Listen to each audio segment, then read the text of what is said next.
Good evening, students. This is the video for the solution of your physics test number 03.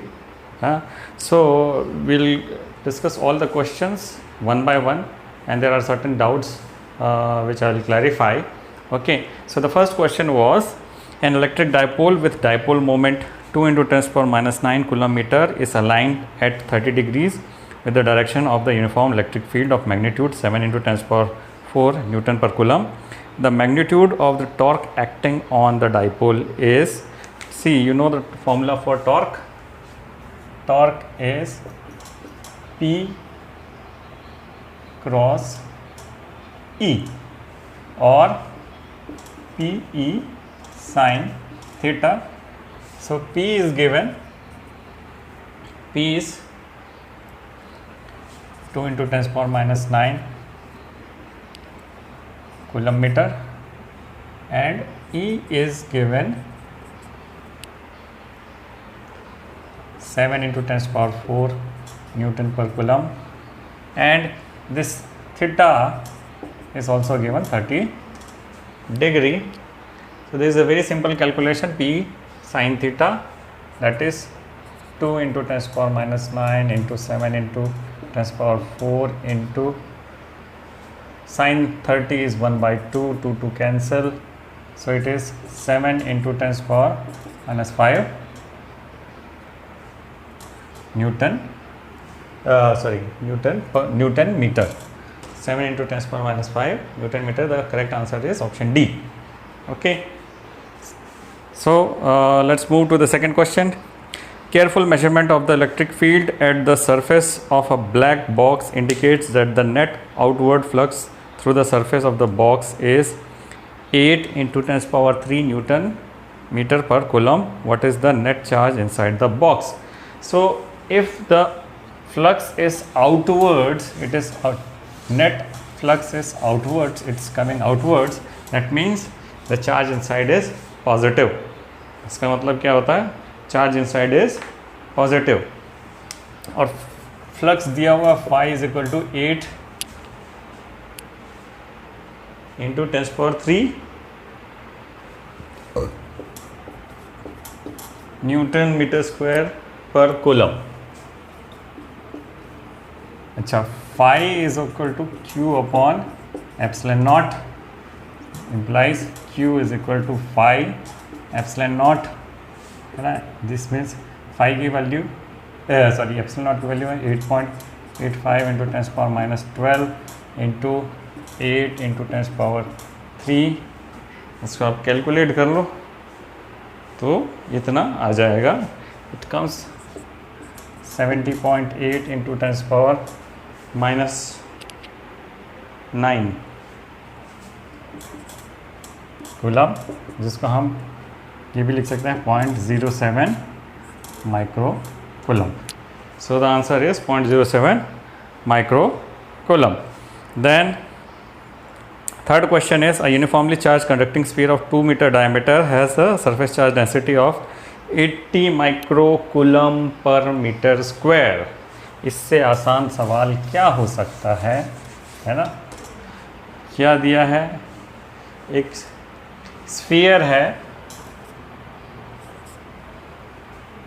उसका diameter दिया हुआ है. एक sphere है, उसका डायमीटर दिया है 2 मीटर, तो रेडियस इसका हो गया 1 मीटर. अब इसका सरफेस चार्ज डेंसिटी दिया है सिग्मा इज 80 माइक्रो कूलम पर मीटर स्क्वायर, है ना. यानी 80 into 10 to the power minus 6 coulomb पर meter square. What is the surface area of sphere, है ना. उसको सरफेस एरिया अगर मैं सिर्फ ए से लिखता हूँ तो that is 4 pi r square, 4 into 3.14 into 0.1 whole square. Okay, and Q is equal to sigma A. Q क्या होता है? सिग्मा ए, है ना. आप इसको कैलकुलेट कर लो, है ना. क्या करना है आपको, 80 into 10⁻⁻6 into 4 into 3.14 into 0.1 whole square, ये आएगा 1 मिली कूलम आएगा. This will be approximately 1 milli coulomb, and this is the answer for this question number 3. Then will go to question number 4. ये भी इतना लड्डू सवाल. कैपेसिटर इन पैरेलल का combination in parallel, C is equal to C1 plus C2 plus C3. एक 2 है, एक 3 है और एक 2 3 एंड 4. कितना हुआ, 9 माइक्रोफैरड. ओके, सिंपल सवाल. Then next question is a 6 microfarad capacitor is connected to 100 volt battery. How much electrostatic energy is stored in the capacitor? Cu electrostatic energy is half Cv square is equal to half. Capacitance इसका है 6 into 10⁻⁶ farad and 100 square 3 into 10⁻⁻2 joule, यानी 0.03 joule. So this is the answer, 0.03 joule. Next is a large plane sheet of charge having surface charge density 5 into 10⁻6 coulomb -6 coulomb per meter square lies in xy plane. The electric flux through a circular area of radius 0.1 meter if the normal to the circular area makes an angle of 60 degree with the z axis. थोड़ा सा इसमें calculation लगेगा.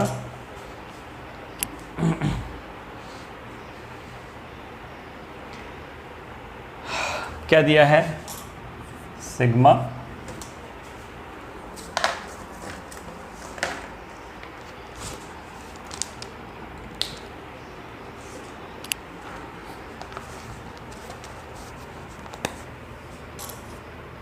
दिया है 5 into 10⁻⁻6 coulomb पर meter square. Theta है 60 degree with respect to normal. हाँ, radius दिया है 0.1 मीटर है. सर्कुलर एरिया है तो area will be pi into 0.1 whole square, है ना. Now what is given is its infinite plane sheet of charge, है तो उसमें electric field for this will B sigma upon 2 epsilon not. इसका electric field क्या होता है, सिग्मा अपॉन 2 एप्सिलॉन नॉट, यानी कि ये हो गया 5 into 10⁻⁻6 इंटू 2 इंटू 8.85 to 10⁻12, है ना. तो ये वैल्यू आ जाएगा लगभग 0.28 इंटू 10⁻6 न्यूटन पर coulomb. This is electric field. Now flux phi is equal to E dot A, या फिर हो गया EA cos थीटा. E ये है 0.28 इंटू 10⁻6. एरिया हो जाएगा pi into 0.1 whole square and cos 60 is 1/2. तो इसका वैल्यू आ जाएगा, आप कैलकुलेट करोगे तो that will be 4.44 into 10⁻3 newton metre square पर coulomb. This is the answer. Okay, so I will move fast. अब कुछ कैपेसिटर के कॉम्बिनेशन है. बहुत सिंपल था question, but most of you have made mistakes. I thought कि this will be very easy for you, but I need to. Okay, so the first combination is this point A and there's one capacitor. Then there are two capacitors here. Okay, it goes here, there's one capacitor, then there's another capacitor, there's a capacitor, and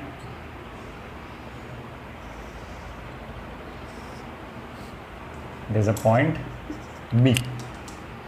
Okay, so yes, this is 8 microfarad, this is 4 microfarad, this is 4 microfarad, this is 2 microfarad, this is 1 microfarad, and this is 1 microfarad. This is the combination. अब ये देख के आपको क्या लगता है, what is happening here? ऐसा नहीं कि सीधे सबको सीरीज में ले लिया कर ले, पहले सिंप्लीफाई करो. What you see directly, these two capacitors are in parallel, है ना. ये दोनों पैरेलल में है, ये तो एकदम क्लियर दिख रहा है, और ये दो पैरेलल में है, ये भी एकदम क्लियर दिख रहा है. तो बाकी सब कुछ भूल जाओ. ये दो यानी 4 माइक्रोफैरड प्लस 4 माइक्रोफैरड, ये पैरेलल कॉम्बिनेशन अगर मैं इसको जोड़ दूं तो ये हो गया, ये दोनों मिलके हो गया 8 माइक्रोफैरड. कितना हो गया ये? 4 + 4 8 माइक्रोफैरड. सिमिलरली ये 1 माइक्रोफैरड और ये 1 माइक्रोफैरड, ये दोनों जुड़ के बन गया 2 माइक्रोफैरड. ये बन गया 2 माइक्रोफैरड. Very simple. अब ये दोनों हो गए सीरीज़ में और ये दोनों हो गए सीरीज़ में. मैंने दो कैपेसिटर के लिए बहुत सिंपल फॉर्मूला दिया था. अगर ये है तो कैपेसिटर हो जाएगा, अगर C1 है और ये C2 है तो इसका फॉर्मूला हो जाता है C = C1 C2 C1 + C2, यानी 8 × 8 / 8 + 8, है ना. ये हो जाएगा 4 माइक्रोफैरड.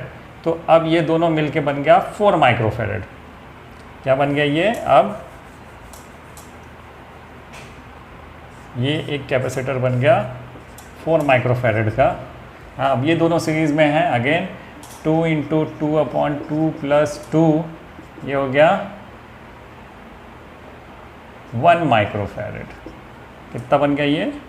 1 माइक्रोफैरड. ये भी पूरा मिलके अब बन गया 1 microfarad. Now this 1 microfarad and 4 microfarad are in parallel. तो total capacitance is 4 + 1 = 5 microfarad. Simple. इसमें ज़्यादा कुछ करना नहीं है, बस स्टेप बाय स्टेप पहले पैरेलल वालों को कैलकुलेट करो, फिर उसके बाद में ये दोनों सीरीज़ में बन जाते हैं, सीरीज़ वालों को कैलकुलेट करो, लास्ट में फिर पैरेलल बन जाता है. And this is 5 microfarad. Now next combination was even easier. इससे ईजी था next combination. 3 capacitor parallel, 3 series में है और एक के पैरेलल में है. एक ऐसा है, एक ऐसा है, और ये 2 पॉइंट ये एक बैटरी से जुड़ गया. ओके, और सभी हैं 15 माइक्रोफैरड. सब कितने हैं? 15. सब 15 है ना. तो इसमें कोई शॉर्टकट नहीं लगाना. ये तीनों सीरीज़ में है, 1 2 और 3, ये तीनों सीरीज़ में हैं. इसको हम बाद में देखेंगे. सीरीज़ में है तो यानी 1/C = 1/15 + 1/15 + 1/15 1/C = 3/15. C = 15/3 = 5 माइक्रोफैरड, है ना. अब भाई साहब ये 1/C है, आप लोगों ने, कुछ लोगों ने गलती की है, C = 3/15 किया है. So that is wrong. You have to be very very careful when you are calculating this.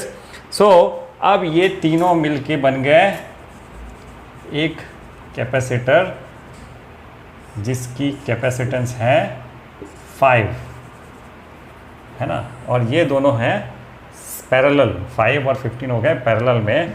तो total C is equal to 5 plus 15 is equal to 20 micro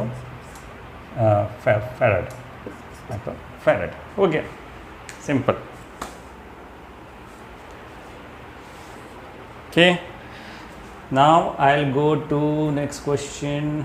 okay, ये भी बहुत सिंपल है ना। You have to be very very vigilant when you are solving this kind of problem, है ना। वो तो कैसे भी शेप लगा देंगे, आपको समझना है ये शेप एक्चुअली में क्या बन रहा है। एक ऐसा एक ट्रायंगुलर शेप बना दिया उन्होंने और बोल दिया ये भैया ऐसे जुड़े हुए हैं कुछ कैपेसिटर्स, है ना, और ये A है, ये पॉइंट B है। अब इसमें मुझे देखिए सबसे सिंपल जो दिख रहा है कि ये दोनों सीरीज़ में हैं और ये दोनों सीरीज़ में हैं।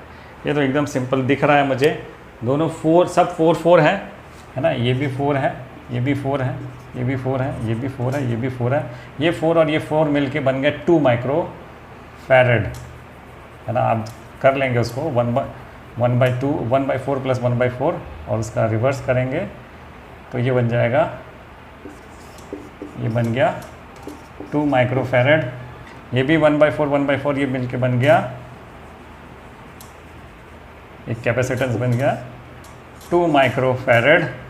अब ये सब पैरेलल हैं तो 2 + 4 + 2 is equal to 8 micro farad, ये इसका इक्विवेलेंट कैपेसिटेंस है। ओके,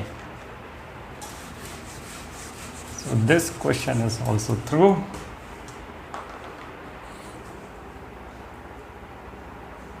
अब नेक्स्ट क्वेश्चन में थोड़ा सा इसी को आगे बढ़ा देना है ना। नेक्स्ट क्वेश्चन में ये दिया है कि ये एक कॉम्बिनेशन है,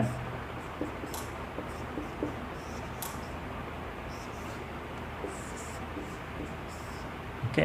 ये 4.5 है, ये 3 है, ये 6 है ना, ये माइक्रोफैरेड है, ये सब माइक्रोफैरेड और ये जुड़े हुए हैं 12 वोल्ट की एक बैटरी से, है ना। तो सबसे पहले मैं क्या करूँगा, ये पैरेलल है तो ये दोनों को मैं जोड़ देता हूँ तो एक इक्विवेलेंट कैपेसिटेंस बनता है 9 माइक्रो फैरेड का, है ना।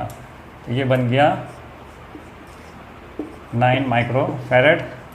ये 4 है, 4.5 है, सीरीज़ में है, क्या है टोटल क्या होगा 1/C is equal to 1/4.5 plus 1/9, okay.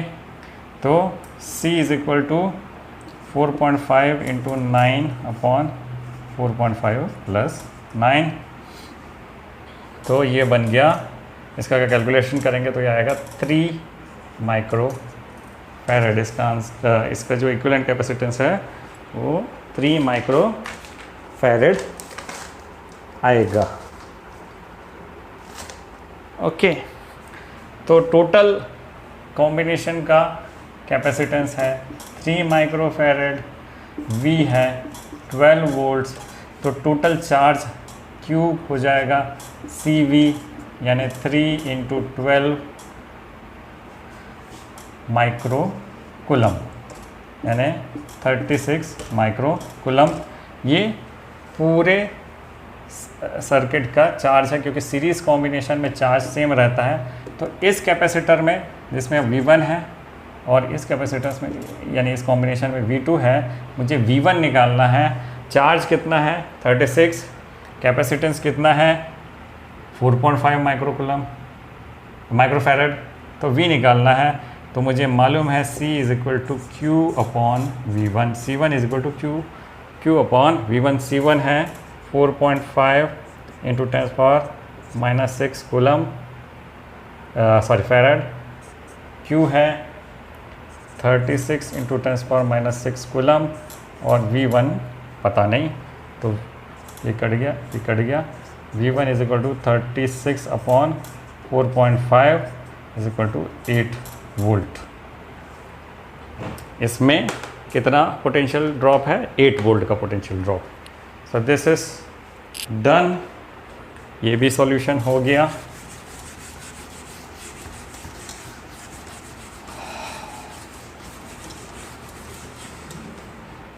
Next question है एक कॉपर प्लेट। ये जो सिंपल थ्योरी वाला क्वेश्चन जिसको मैंने आपको एक्सप्लेन भी कर दिया था, कॉपर प्लेट है, यानी हमने एक कंडक्टिंग स्लैब डाल दिया है पैरेलल प्लेट कैपेसिटर के बीच में, तो इसका कैपेसिटेंस क्या होगा, A epsilon naught upon D minus B, simple है ना। लास्ट क्वेश्चन 12th वाला, a capacitor of capacitance C has charge Q and stored energy is W. If the charge is increased to 2Q, the stored energy will be okay. तो हमने U is equal to half Q square upon C, ये पढ़ा है, half Q square upon C। तो हमारा W stored energy कितना है, W is equal to half Q square upon C। अब नया चार्ज में क्या हो गया, बोला कि भाई इसको चार्ज को डबल कर दिया, बाकी सब सही है, सेम है, तो हाफ Q की जगह 2Q स्क्वायर अपॉन C किया, तो ये हो गया half 4Q square upon C, 4 बाहर निकाल दिया तो बच गया Q स्क्वायर अपॉन C, ये है W, तो ये हो गया 4W। सो नया एनर्जी जो स्टोर होगा उसमें उतना कितना होगा, 4W. So I have very quickly and very fast I have explained all the 12 questions. Some of you have made your mistakes while solving this also. कुछ लोगों ने तो भेजा ही नहीं मुझे, so I expected this also. So please go through this video and go through your solutions. Please match your solutions with the video and then you can solve all other similar questions, है ना। If you have any doubt you can WhatsApp me, okay, thank you.